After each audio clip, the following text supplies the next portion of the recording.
This time, we would like to induct the Dean's Award of Excellence and my great friend, Dr. Donald Cobb from SUNY Ulster.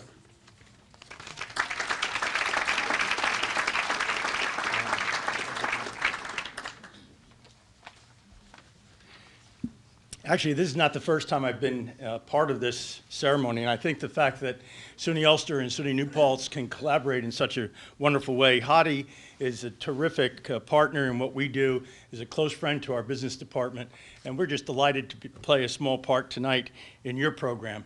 I had the privilege of attending Don Christian's inauguration just 2 weeks ago, and SUNY New Paltz again hit a home run with their president, Steve Poskanzer, and I. We're close friends. And I think Don and I will grow to be that as well. We're just so delighted to be in the same county with SUNY New Paltz and have their support in what we do in Stone Ridge. I was delighted and honored to nominate Françoise Dunefsky for the Dean's Award for Excellence. Her pursuit of excellence in everything she does is simply second to none. I have known Françoise since 1972 when she enrolled in our associate degree nursing program. Even then, she possessed that dynamism that had her stand out from other students like our first awardee.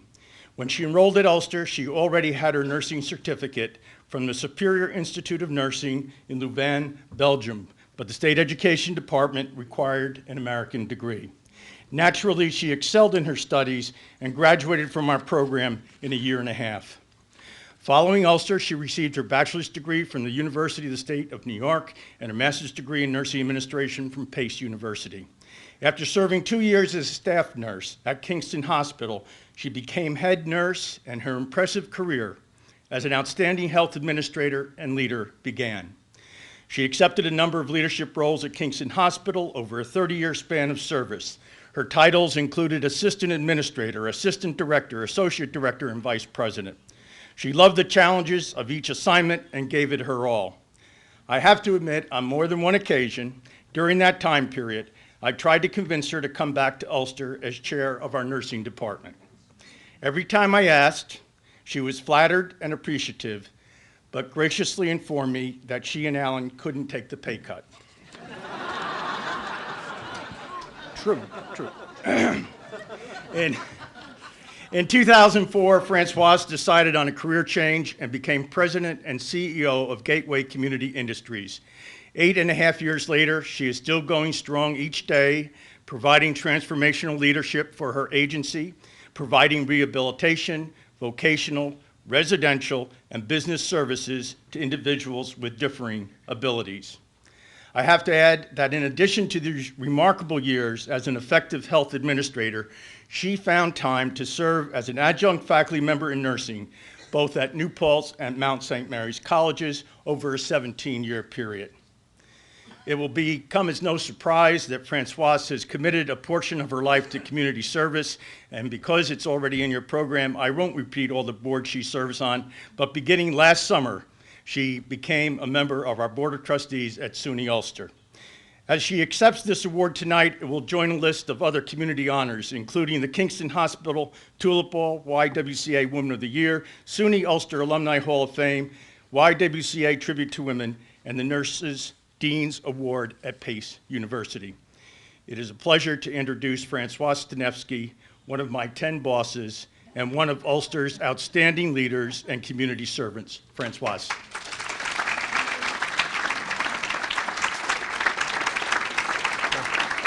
Well, I'm not done yet. Thank you. Well, I need to get even with Françoise. Well, I had the pleasure and honor to working with Françoise since almost early 80s. One of my specialties in health economics, and when I came to New Paltz, I was looking to have a conference on third-party payers, and Françoise was really of great help. And we joined together, a co-sponsor in the conference, had a lot of speakers from different parts of the country coming in, and since then, I've never left her alone. And we have done a lot of work together on different projects, but one thing about Françoise is that she has very, very delicious Belgian chocolate. I mean, the whole basement of that. So if I visit her house regularly, it's really, I have to. You know. François, I was going to say Alan as the other half. The chauffeur. Alan, would you come here, please?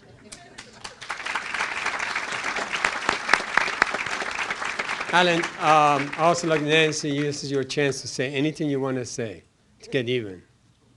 She's still here. I can't say that. No, okay, okay. May I ask the ambassador, please come on forward too.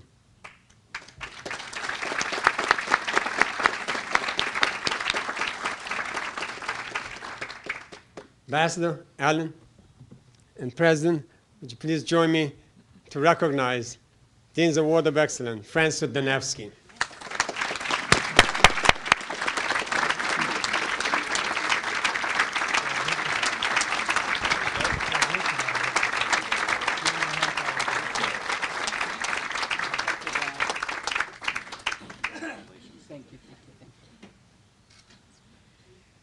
We're going to go sit down. All right. No, you can't. No, you can't? Okay. Okay. All right. I can't stand for 20 minutes. I actually practiced with a timer to make sure that I was under 3 minutes. First of all, thank you, President Cott, for that lovely introduction. Congratulations to my co-honorees. I am truly honored to be in your company. And I just wanted to say a quick thank you to Jane and Tom Struzzeri for your quiet, behind-the-scenes generosity and kindness to the people that we serve. You make every holiday season special. Thank you.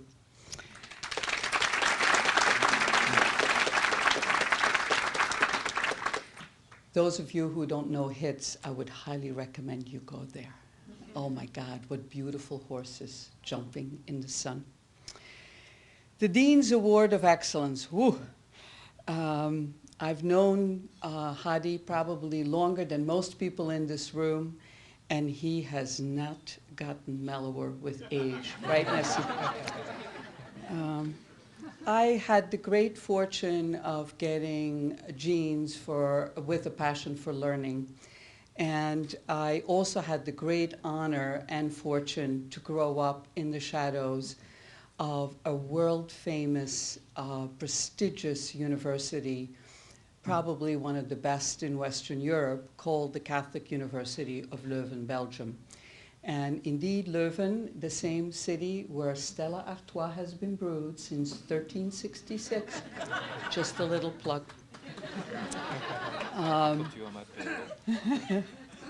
He's putting me on his payroll. But this university had Vesalius, Descartes, Erasmus, St. Thomas More, Georges Lemaitre of the Big Bang Theory, Christian Dudou, 2 Nobel Prizes for medicine, amongst some of its distinguished faculty. But that is where I met my husband, Alan. And in true form, he quickly introduced me to the greatness of the State University of New York. And he did not stop bragging about that state university. And I have to say, he was correct. He, after sort of a stormy love affair, brought me to, married me 41 years ago. And,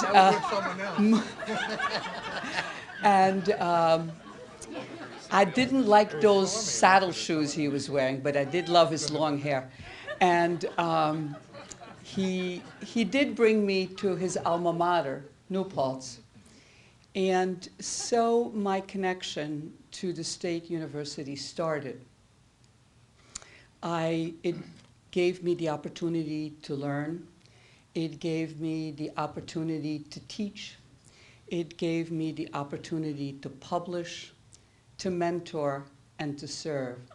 And just like the great scholars who shaped the world at my alma mater in Leuven, the State University helped me become the person that I am, and I am extremely grateful for that.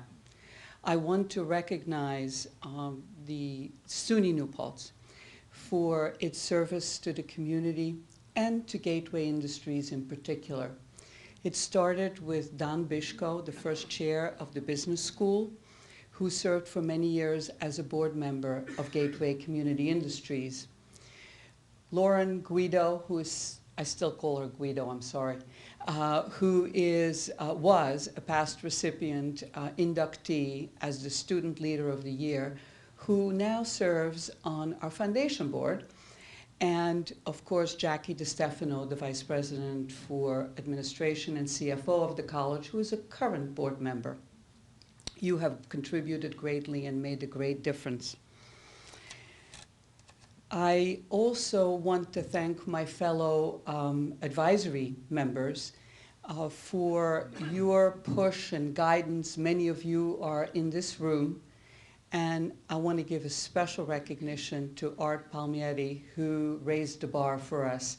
He is sorely, sorely missed. Most of all, thank you to the students in this room. You, through your business plan development, through your internships, have contributed timeless and countless effort to Gateway Community Industries, and you've made us a better place. We could have not done it without you. Many thanks to my friends and my colleagues who are here tonight for bearing witness. My colleagues, I could not do it without you. And my friends, you bring me comfort and joy. And special thank you to my friends, Mrs. Miriam Portocarrero Jacobs and Ambassador Herman Portocarrero. This is sort of an international event if you have not noticed it. And Arnaldo, who was born in Cuba, got an opportunity to meet my friends. Ambassador received his first ambassadorship by serving as the first ambassador of Belgium to Cuba. He's also a very distinguished novelist and an attorney. And I really have to share this. He has to leave for an interview on Sunday for his next appointment, and I am going to keep my fingers crossed. Thank you to Dean Salavidabar, our Hadi, for his vision and his unwavering commitment to excellence. And if anybody who's ever really looked up the definition of excellence, it's quite different from perfection, because perfection is unachievable. Excellence is a moving target, and it keeps you working. Thank you, President Christian, for your leadership and for taking us into the next phase of the university. And I want to close my remarks, and I want to address it to all of you, but in particular to the students in the room. This is based on a true event, by the way. When a hospitalized Navajo Indian chief was being visited by his physician, Dr. Schallenkamp, who found him with his EKG monitor hooked up, dancing next to his intensive care bed. Dr. Schallenkamp looked at him quietly and walked up to him and said, "Chief, could you teach me how to dance?" And the chief answered, "I can teach you the steps, but you will have to hear your own song." And students, you have been taught those steps so very, very well. And I wish for you to really find your own music. Thank you very much. Great. Great.